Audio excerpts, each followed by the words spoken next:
सर्वविद्यानां ईश्वर सर्वबोधानां ब्रह्मादिवस्तु नमः पार्वती पदजे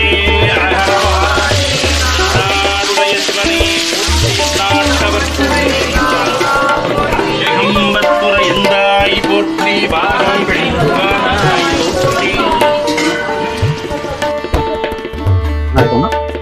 நம்ம இப்போது நிற்கின்ற சன்னதி ஐராவேசர் கோயில் இருக்கின்ற சுக்கிரன் சன்னதி. இன்றைய நாள் பிரதோஷ நாள், சுக்கிரவாரம், 8 to 9 சுக்கிர ஓரை. இந்த சுக்கிர ஓரையில் சுக்கிரன் நாளில் மிக அற்புதமான வழிபாடு. ஒவ்வொரு வெள்ளிக்கிழமையும் இந்த சுக்கிரனுக்கு இங்கே திருவிழா போன்று 8 to 9 மணி வரைக்கும் வெள்ளிக்கிழமை தோறும் இந்த பூஜையான நடைபெறுகின்றது. சுக்கிரன் என்பவன் இல்லற வாழ்வின் சுகத்தை தருபவன். ஒருவருடைய மன அமைதிக்கும் குடும்ப வாழ்வுக்கும் மனைவி ஸ்தானத்திற்கும் குழந்தை பேருக்கும் கணவன் மனைவி வீட்டினுடைய புகுந்த வீடும் பிறந்த வீட்டுக்கும் அதிபதியாக இருப்பவன் சுக்கிரன். சுக்கிரன் என்றாலே சுகமான வாழ்க்கைக்கு அதிபதி. சுக்கிரன் செவ்வாயோடு சேர்ந்திருக்கின்ற ஜாதகக்காரர்களும் சூரியனோடு சுக்கிரன் சேர்ந்திருப்பவர்களும் சனியும் சுக்கிரனும் சேர்ந்திருப்பவர்களும் புதனும் சுக்கிரனும் சேர்ந்திருப்பவர்களும் எல்லாவற்றுக்கும் மேலாக குருவும் சுக்கிரனும் சேர்ந்திருப்பவர்கள்தான் மிக அதிகமாக ஜாதக ரீதியாக பாதிக்கப்படுகிறார்கள். சுக்கிரன் அசுரர்களின் தலைவன், குரு தேவர்களின் தலைவன். உதாரணமாக மீன ராசியில் சுக்கிரன் அமர்ந்திருக்குமானால் குடும்பத்தில் எப்போதும் வம்பு வழக்கு சண்டைக்கும் கொஞ்சம் பஞ்சமே இருக்காது. பெண் அடிக்கடி தன்னுடைய பிறந்து வீட்டு பெருமையை பேசி குடும்பத்தில் கலகம் உண்டாக்கி கொண்டிருப்பார். கணவனும் மனைவியும் ஒத்து போக முடியாத ஒரு மனநிலை. இப்படிப்பட்ட சூழ்நிலையில்தான் சுக்கிரனும் செவ்வாய் இருக்குமானால் மகளிருக்கு அடி வயிற்று தொந்தரவு இருக்கும். உதாரணமாக ஆபரேஷன் பண்ணிதான் குழந்தை இருக்கும், அபார்ஷன் ஆகலாம், அல்லது அடி வயிறு இறங்கி விடலாம், அல்லது இருவரும் இருக்கின்ற பித்தப்பையும் கணைய நீர்ப்பையும் பாதிக்கப்படலாம். எவ்வாறேனும் அவர்களுடைய அந்த பிறப்புறுப்பு சுற்றி இருக்கின்ற பகுதியில் பாதிக்கப்படலாம். இப்படி சுக்கிரன் நேசமாக சிலருக்கு அமைவதுண்டு, சிலர் இணைவினால் பாதிக்கப்படுவதுண்டு. சுக்கிரன் நேசமானால் பெரும்பாலும் திருமணங்களே தள்ளி போய் கொண்டிருக்கின்றன. 35 வயதிலிருந்து 40 வயது வரை அவர்களுக்கு திருமணம் தள்ளி கொண்டு போயிருப்பதை எண்ணற்ற ஜாதகக்காரர்களை நீங்கள் சந்திக்க முடியும். அப்படி சுக்கிரன் நேசமாக இருப்பவர்களுக்கு மிக அற்புதமான பரிகார தலம் இது.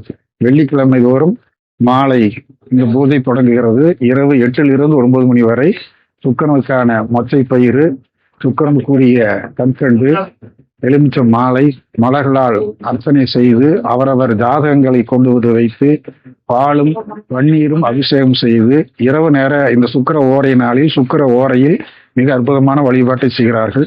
அவரவர்களும் தங்களுடைய ஜாதகத்தை வைத்து சுக்கிரனுடைய தோஷம் போக்குவதற்காக வழிபாடு செய்கிறார்கள். எனவே இந்த கோயிலை பொறுத்தவரை சூரியனும் தினமும் சுக்கிரனை வழிபடுவது போல கிழக்கு நோக்கி சுக்கிரனை தனி சன்னதியில் அமைத்திருக்கிறார்கள். தனி சன்னதியோடு மட்டுமல்லாமல் தனி கலசத்தோடு விமானம் அமைத்திருக்கிறார்கள்.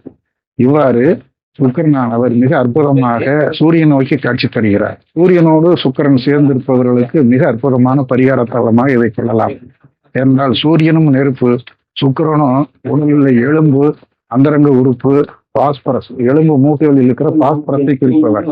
அது சூரியனுடைய வெப்பத்தால் குறைந்து விடுமானால் அந்த குழந்தை பேரு உடனடியாக பாதிப்படும், மலட்டுத்தன்மை அதிகமாகும். இதெல்லாம் அறிவியல் ரீதியாக மருத்துவர்கள் ஏற்றுக்கொள்ளக்கூடிய உண்மை. அது ஜாதக ரீதியாக உணர்வுகளுக்கு புரியும்.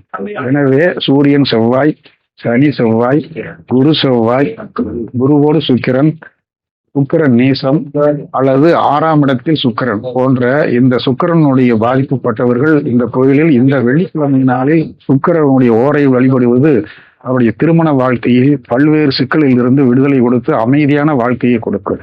எனவே அப்படிப்பட்ட சுக்கிரன் தலம் என்பதற்கு அடையாளமாக எங்கே இந்த கோயிலினுடைய சிவன் கோயிலுடைய திருச்சுற்றிலே சுக்ரீஸ்வரர், வாலியினுடைய அண்ணன் சுக்ரீவன், அந்த சுக்ரீவனுடைய மனைவி தான் வாலி கைப்பற்றி கொண்டு போகிறதாக ராமாயணம் சொல்கிறது. எனவே தன் மனைவி இழந்த சுக்ரீவன் ராமனுடைய துணையை நாடுகிறான். எப்படியாவது தன் சகோதரனிடம் தன் மனைவியை காப்பாற்றி தருமாறு வேண்டுகிறான்.